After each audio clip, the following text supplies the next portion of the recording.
Good afternoon, friends. As per promise, I am before you with another leading case law. This case law is Mukesh and others versus State of NCT of Delhi and others, commonly referred to as Nirbhaya gang rape case. We all are aware of this case. Still, I am discussing with you for your knowledge. This is a landmark judgment by the Honorable Supreme Court of India that upheld the death penalty for the perpetrators of the brutal gang rape and murder of innocent 23-year-old woman in Delhi in December 2012.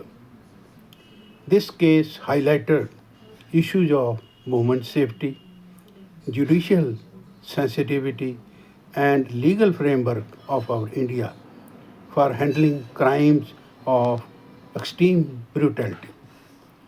If we go by the background of the case, on the night of December 16, 2012, a 23-year-old innocent physiotherapy intern was gang raped and brutally assaulted in a moving bus by six individuals, including a juvenile.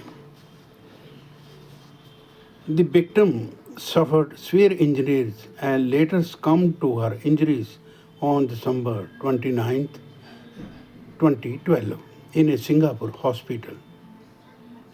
The incident sparked nationwide outrage and protests, leading to the demand for a stricter laws on sexual offences. Thereby trial, all six accused were arrested. One of them, a juvenile, was tried under the Juvenile Justice Act and sentenced to 3 years in a reform home. The remaining five were under the Indian Penal Code, tried under the Indian Penal Code.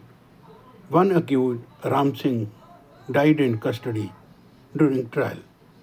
So the trial court convicted the remaining four, Mukesh, Akshay, Pawan, and Vinay, and sentenced them to death in September 2013. This decision was upheld by the Delhi High Court in March 2014.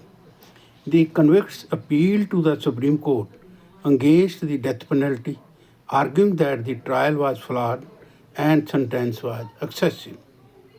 So, before the Supreme Court, before judgment, before the Supreme Court, there were legal issues. First was, did the trial court ensure a fair and unbiased trial for the accused? Was the imposition of death penalty justified under the rarest of rare doctrine which was established in Bachan Singh versus State of Punjab 1980? Whether the circumstantial evidence against the convict sufficient to to prove their guilt beyond reasonable doubt?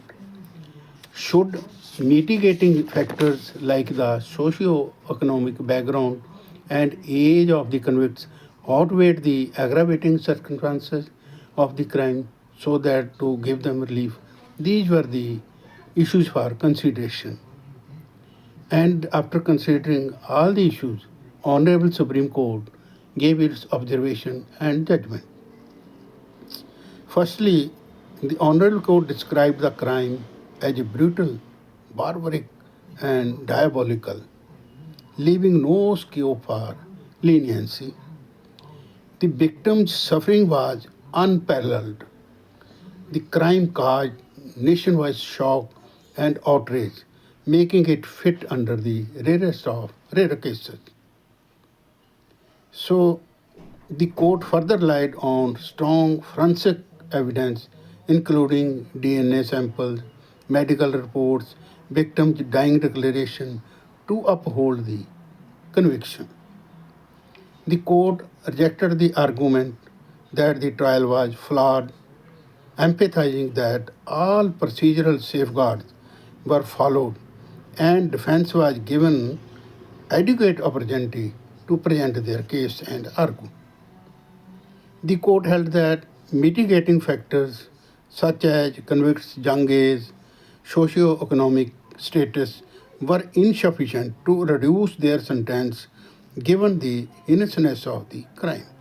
The court further ruled that punishment must be proportionate to the crime's severity, and in this case, death penalty was deemed appropriate. So, while giving judgment on May 5th, 2017, the Honorable Supreme Court upheld the death penalty for all four convicts, affirming the trial court and High Court decision. Subsequent review petitions, even the curative petitions filed by the convicts were dismissed by the Honorable Supreme Court. So the convicts were executed on March 20, year 2020, following the rejection of their mercy petition by the President of India. So they were tried and they availed all the platforms to get relief. When nowhere they were given relief, they were executed, hanged on March 20, 2020. So, what this case law give advice or warning to all those who indulge in these type of activities? This crime led to significant legal reforms. Criminal Law Amendment Act 2013, which introduced stricter punishments for sexual offences, including the death penalty for rape in certain cases. The judgment highlighted the judiciary's role in addressing crimes against women with sensitivity and ensuring justice. Then public impact. The case became a symbol of fight against gender-based violence and sparked nationwide discussions in the safety of the women's job in India. There was criticism too.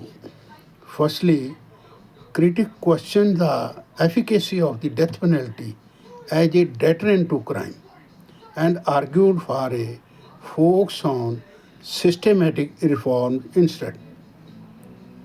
The long delay between the sentencing 2013 and execution 2020 draw criticism, highlighting the need for expeditious handling of such cases. So, in nutshell, the conclusion is this case, named Mukesh versus State of NCT, Delhi, Nirbhaya rape case, represents a watershed moment in Indian legal history. While it delivered justice to the victim and her family, it also raised important questions about judicial processes, sentencing, and societal attitudes toward gender violence. The case remains a stark reminder of the need for continued efforts to ensure the safety and dignity of women in India. This is all about the case. God bless. Forward the to others. If you like the video, please forward it to others and also subscribe the channel so that you may get notification of my future plans for videos on important left out case laws. That's all. God bless you all. Thank you for watching.